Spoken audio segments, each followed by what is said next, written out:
Hello everyone, आज के इस वीडियो लेक्चर में हम बात करेंगे न्यूक्लियस के बारे में। गाइस, न्यूक्लियस बहुत ज़्यादा इंपॉर्टेंट चीज़ है। न्यूक्लियस क्या होता है? केंद्रक। न्यूक्लियस कहाँ प्रेजेंट होता है? सेल के बीच में। और ये क्या करता है? जो सारी प्रोसेसेस हो रही हैं, जितनी भी प्रोसेसेस हो रही हैं, उनको कंट्रोल कौन करता है? न्यूक्लियस। इसलिए इसको सेल का कंट्रोलर भी कहा जाता है। सेल का कंट्रोलर भी कहा जाता है। तो इसको कई दफ़ा ब्रेन ऑफ द सेल भी बोल दिया जाता है। सेल माने कोशिका, ठीक है। सेल से आप इसको रट लीजिए, सेल मतलब कोशिका होता है, ठीक है, कोशिका, ठीक है। इसको सेल का क्या बोलते हैं? कोशिका। इसको कोशिका क्या बोलते हैं? ब्रेन। कौन? न्यूक्लियस। न्यूक्लियस मतलब केंद्रक। देखिए, केंद्रक जो है ये डबल झिल्ली बाउंड होता है, मतलब डबल मेम्ब्रेन बाउंड होता है। केंद्रक कैसा होता है? Double membrane bound. अब दो मेम्ब्रेन है, एक बाहरी एक अंदरूनी। पर जो अंदरूनी वाली है वो तो बिल्कुल, वो कैसी है बेटा? चिकनी है, चिकनी मतलब कि स्मूथ। जबकि जो बाहर वाली है वो कैसी है बेटा? जो बाहरी मेम्ब्रेन है, जो बाहरी झिल्ली है, उस पर क्या है? छेद है, वो छेदनुमा है। इसकी बाहरी जो झिल्ली है उस पर क्या है बेटा? छेद है। अब ये छेद क्यों है? ये छेद इसलिए हैं ताकि रफ एंडोप्लाज्मिक रेटिकुलम द्वारा बनाए गए प्रोटीन को अपने अंदर अपने अंदर ले ले। मतलब इसके अंदर कुछ यहाँ पर रफ एंडोप्लाज्मिक रेटिकुलम होते हैं, और यहाँ पर जो रफ एंडोप्लाज्मिक रेटिकुलम है यानी खुरदरी द्रव्य जालिका, वो क्या करेगी बेटा? इधर से जो मटेरियल बनेगा उसका आदान प्रदान होगा, ठीक है। कुछ अंदर से बाहर आएगा, कुछ बाहर से अंदर जाएगा। किसके थ्रू? ये पोर्स हैं। जो किसमें है pores? Outer membrane of the nucleus. Nucleus की आउटर मेम्ब्रेन पर कुछ पोर्स हैं। इन पोर्स का फंक्शन क्या है? ये पोर्स क्यों है? ये पोर्स इसलिए है ताकि रफ एंडोप्लाज्मिक रेटिकुलम यहाँ पर अपना सामान अंदर बाहर भेज सके, ठीक है। यहाँ पर अपना सामान अंदर बाहर भेज सके, मतलब बाहर से कोई मटेरियल आएगा, इसके थ्रू, इस पोर के थ्रू, इस छेद के थ्रू आएगा। कहाँ पर? साइटोप्लाज्म में। और अगर हमें बाहर से कुछ अंदर भेजना है तो वो भी इस पोर के थ्रू जाएगा। आई थिंक आपको ये समझ आ गया होगा। गाइज, अब देखिए, जो हमारा डीएनए, जो हमारा न्यूक्लियस है, इसके अंदर डीऑक्सीराइबो न्यूक्लिक एसिड देखने को मिलता है, ठीक है। इसके अंदर क्या देखने को मिलता है? Deoxyribo nucleic acid. डीएनए तो आपने सुना ही होगा, पर उससे पहले हम एक बात जान लेते हैं। इसके अंदर क्रोमोसोम्स प्रेजेंट होते हैं। क्रोमोसोम्स यानी कि गुणसूत्र। क्रोमोसोम्स। हमारी ह्यूमन बॉडी में कितने क्रोमोसोम बेटा? कोई मुझे बताएगा? ह्यूमन बॉडी में कितने क्रोमोसोम्स हैं? टोटल पूछ रहा हूँ मैं, टोटल जितने होते हैं। 46 नंबर ऑफ क्रोमोसोम्स होते हैं। कितने बेटा? 46, मतलब कि 23 पेयर्स ऑफ क्रोमोसोम्स। आई बात समझ में? 23 पेयर ऑफ क्रोमोसोम्स ह्यूमंस के अंदर होते हैं। अच्छा, अब एक चीज़ देखिएगा आप, जो एक क्रोमोसोम है ये क्या करता है?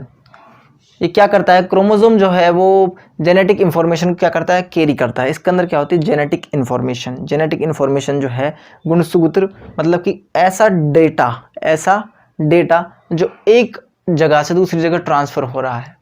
ये डेटा डायरेक्ट ट्रांसफ़र नहीं होता, ये ऑर्गेनिज्म के थ्रू होता है। जिनके अंदर सेक्सुअल रिप्रोडक्शन देखने को मिलती है, उन्हीं के अंदर डीएनए का क्या होता है? ट्रांसफ़र अच्छा होता है। उसको अच्छा ट्रांसफ़र बोलते हैं, क्योंकि उसके अंदर कुछ एडाप्टेशंस हो जाती हैं, और वो बहुत ज़्यादा इंपॉर्टेंट है। चलिए, उसके बारे में हम 10th क्लास का जो चैप्टर रहेगा एवोल्यूशन, और एक मेंडल वाला चैप्टर है जिसके अंदर है principle of inheritance and variation, वो उसमें हम बात करेंगे। फिलहाल हमारा जो मेन मोटिव वो है क्रोमोसोम। क्रोमोसोम क्या होता है? देखिए, क्रोमोसोम या गुणसूत्र, इसका स्ट्रक्चर कुछ इस तरीके से होता है। देखिए, कुछ इस तरीके से इसका स्ट्रक्चर होता है, ठीक है, क्रोमोसोम का। ये इसकी आर्म्स हो गई, ये इसकी आर्म हो गई। ये क्या हो गया? सेंट्रोमियर हो गया। क्या हो गया? सेंट्रोमियर। CENTROMER, centromere. अब देखिए, जो डीएनए है वो यहाँ पर कंडेंस्ड फॉर्म में, डीएनए यहाँ पर स्टोर है। गुणसूत्र के अंदर क्या देखने को मिलता है? डीएनए। अब हम इसको तोड़ दें गुणसूत्र को, तो हमें क्या मिल जाता है? डीएनए मिल जाता है बेटा। देखो, डीएनए ऐसा होता है। कैसा होता है? डीएनए का स्ट्रक्चर सीडी नुमा होता है। और डीएनए की full form deoxyribo nucleic acid. Deoxyribo nucleic acid. I think आपको ये रट गया होगा, डीऑक्सीराइबो न्यूक्लिक एसिड, ठीक है, डीएनए की फुल फॉर्म, और इंपॉर्टेंट है। देखिए, क्रोमोसोम से हमें डीएनए मिला। अब डीएनए का अगर हम एक छोटा सा पार्ट ले लें, डीएनए का एक छोटा सा पार्ट जो हमारे लिए बहुत काम का है, जो प्रोटीन बनाता है। क्या बनाता है? प्रोटीन बनाता है। उसको बोल देते हैं जीन। क्या बोल देते हैं? जीन, ठीक है। तो अब हम इस चीज़ को और अच्छे से एक बार देख लेते हैं। सबसे पहले हमारे पास न्यूक्लियस। न्यूक्लियस के अंदर कंडेंस्ड फॉर्म में हमें क्या मिलता है? क्रोमोसोम्स, गुणसूत्र मिलते हैं। कैसे? कंडेंस का मतलब क्या होता है बेटा? जैसे मान लीजिए मेरे पास रुई है, 1 किलो रुई है, ठीक है, और वो बहुत ज़्यादा एरिया कवर कर रही है। 1 किलो रुई बहुत बनती है, बहुत ज़्यादा बनती है मान लीजिए। तो उस 1 किलो रुई को मैंने पिचका दिया, अब वो छोटी सी हो गई। अब जो ये छोटी सी हुई पड़ी इसको बोलते हैं हमने कंडेंस होना। क्या बोलते बेटा? कंडेंस होना। उसका वॉल्यूम क्या हो गया बेटा? अपने आप कम हो गया। हमने उसको भींच दिया, हमने उसको दबा दिया, प्रेशर लगा दिया, उसका वॉल्यूम हो गया कम। उसी तरह जो क्रोमोसोम्स होते हैं, ये क्रोमोसोम होते हैं, ये क्रोमेटिन फाइबर्स के रूप में प्रेजेंट होते हैं। किसके रूप में? क्रोमेटिन फाइबर्स के रूप में। क्रोमेटिन फाइबर्स क्या होते हैं? आप ऐसा समझिए धागे लाइक होता है, थ्रेड लाइक, धागा जैसा। ये बाद में क्या होता है? कंडेंस हो जाता है। कंडेंस होकर एक मोटा मोटा सा स्ट्रक्चर बना लेते हैं, मोटा हेल्थी सा स्ट्रक्चर। जैसे ये हेल्थी स्ट्रक्चर दिख रहा है, उसी तरीके का स्ट्रक्चर बना लेते हैं। कौन? Chromatin fibres. इनका नाम याद रखिएगा, बहुत स्पेशल है, क्रोमेटिन फाइबर। ठीक है, क्रोमेटिन फाइबर से हमें क्रोमोसोम मिला। कब मिला? जब क्रोमेटिन फाइबर कंडेंस हो गए।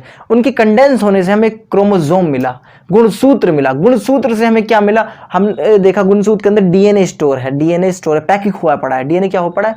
पैक हुआ पड़ा है इसकी आर्म्स में। ठीक है, अब ये जो डीएनए यहाँ पर पैक हुआ पड़ा है, उसकी एक स्ट्रक्चरल यूनिट जो काम की है, जो हमारे लिए प्रोटीन बनाती है, उसको बोलते हैं बेटा जीन। क्या बोलते हैं? जीन। आई थिंक आपको ये समझ आ गया होगा। अब आप एक इंपॉर्टेंट चीज है इधर ही देखिए, जो न्यूक्लियोलस है, एक स्ट्रक्चर और होता है न्यूक्लियोलस। ये सिर्फ यूकैरियोट में देखने को मिलता है। क्यों देखने को मिलता है? क्योंकि ये कहाँ प्रेजेंट होता है? यूकैरियोट के न्यूक्लियस में। और गाइज जो न्यूक्लियोलस है, इधर क्या बनता है? आरएनए। आरएनए कहाँ पर बनता है? न्यूक्लियोलस में। आपसे पेपर में ये क्वेश्चन भी पूछ सकता है, where is RNA form? RNA कहाँ पर बनता है? आपको आंसर देना है न्यूक्लियोलस। आपसे क्वेश्चन में ये भी पूछ सकता है न्यूक्लियोलस कहाँ पर बनता है, न्यूक्लियोलस सॉरी कहाँ पर मिलता है। इसका सीधा आंसर आ जाएगा इनसाइड द न्यूक्लियस, केंद्रक के अंदर। आपसे ये भी पूछ सकता है न्यूक्लियस झिल्लीदार होता है, इसके ऊपर कोई झिल्ली तो नहीं होती, इसके ऊपर कोई मेम्ब्रेन तो नहीं होती। आपको आंसर देना है जी नहीं, इसके ऊपर कोई मेम्ब्रेन नहीं होती। ये कहाँ पर प्रेजेंट होता है? ये न्यूक्लियस के अंदर प्रेजेंट होता है। और ये कैसा होता है? ये डेंस स्ट्रक्चर होता है। कैसा स्ट्रक्चर होता है? गाढ़ा, डेंस स्ट्रक्चर होता है। मैंने आपको न्यूक्लियस के न्यूक्लियोलस, इसको बोलते हैं न्यूक्लियोलस। बोलिए न्यूक्लियोलस। इंग्लिश मीडियम वाले भी बोले न्यूक्लियोलस। ठीक है, इंग्लिश मीडियम वाले, हिंदी मीडियम वाले बोले न्यूक्लियोलस। क्रोमोसोम बोलो बेटा, क्रोमोसोम। ठीक है, क्रोमोसोम माने गुणसूत्र। अब गुणसूत्र के बारे में आपको पता है, मैंने बता दिया। ये क्या करता है? इन्फॉर्मेशन को कैरी करता है, जो एक ऑफस्प्रिंग से दूसरे ऑफस्प्रिंग में जाएगी। मतलब कि माता पिता से जैसे बच्चों में ट्रांसफर होता है, जैसे बच्चों में इसका क्या होता है? ट्रांसफर को आप क्या बोल देते हो? कि एक तरीके से परिवहन ही होता है इस चीज़ का, इस इन्फॉर्मेशन का परिवहन हो जाता है। मान लीजिए मेरी आइज़ ब्लैक कलर की हैं और मेरी शादी हो जाती है। ठीक है, अब जो मेरा बेबी होगा, हमारा जो बेबी होगा, मान लीजिए उसकी आइज़ मेरे ऊपर गई, तो ये क्या हुआ? एक तरीके से इन्फॉर्मेशन का ट्रांसफर हो गया। उसी तरह क्या करता है? क्रोमोसोम भी ऐसे ही ट्रांसफर करता है। बहुत इंपॉर्टेंट है समझना। अच्छा, आई थिंक आपको समझ आ गया होगा। बाकी आपको पता है न्यूक्लियस किसने डिस्कवर किया था? इसका आंसर अगर आप नहीं दे पा रहे तो बेटा बहुत गलत बात है। न्यूक्लियस का जो स्ट्रक्चर है वो किसने डिस्कवर किया था? रॉबर्ट ब्राउन ने किया था। आई थिंक आपको सारा समझ में आ गया होगा, क्लियर हो गया होगा। बाकी एक छोटी सी चीज़ ये है कि जो न्यूक्लियस है ये एक बहुत बड़ा बेस बन जाता है। बेस मतलब कि एक ऐसी नींव है हमारे लिए जो प्रोकैरियोट और यूकैरियोट के बीच बहुत गाढ़ा डिफरेंस क्रिएट कर देती है, बहुत बड़ा डिफरेंस क्रिएट कर देती है। यहाँ पर हमारी प्रोकैरियोटिक सेल है, यहाँ पर यूकैरियोटिक सेल है, इनके बीच में एक दीवार है। वो दीवार कौन क्रिएट कर रहा है बेटा? न्यूक्लियस। क्योंकि न्यूक्लियस जो है यूकैरियोट्स में, उस न्यूक्लियस के अंदर मेम्ब्रेन है, और सिंगल मेम्ब्रेन भी नहीं है, वो डबल मेम्ब्रेन है। ठीक है, न्यूक्लियस के अंदर क्या होता है बेटा? न्यूक्लियस कैसा होता है? यूकैरियोट में डबल मेम्ब्रेन, जबकि जो प्रोकैरियोटिक सेल है वहां पर क्या होता है बेटा? न्यूक्लियोइड होता है। और न्यूक्लियोइड पे तो कोई मेम्ब्रेन ही नहीं होता। इन दोनों का कंपटीशन कराया तो न्यूक्लियस बहुत तगड़ा जीतेगा, क्योंकि इसके अंदर देखिए न्यूक्लियोलस भी, मान लीजिए न्यूक्लियस की और न्यूक्लियोइड की इनकी लड़ाई हो जाती है, तो लड़ाई बहुत तगड़ी होगी।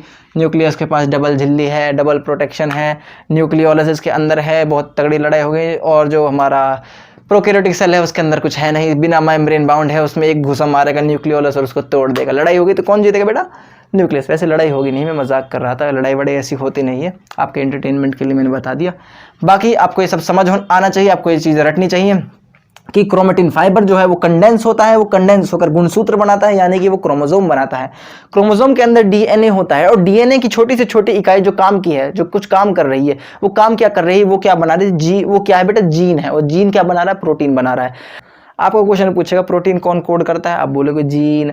आपसे पूछ सकता है कि बहुत सारे जीनों को मिला दे तो हमें क्या देखने को मिलता है? हमें देखने को मिलता है डीएनए। डीएनए कैसी स्ट्रक्चर? एक सीढ़ी नुमा स्ट्रक्चर है। आई थिंक आज के लिए इतना बहुत है, और अब हम स्टार्ट करेंगे टिश्यूज़। ठीक है, टिश्यूज़ वाला चैप्टर स्टार्ट करेंगे, नेक्स्ट चैप्टर जो आ रहा है। चलिए तब तक के लिए आप अपना ध्यान रखिए और मास्क पहनिए, प्रॉपर सैनिटाइजर यूज़ करिए, और जब ज़रूरत ना पड़े तो घर से बाहर मत जाइए, पढ़ाई करते रहिए। धन्यवाद।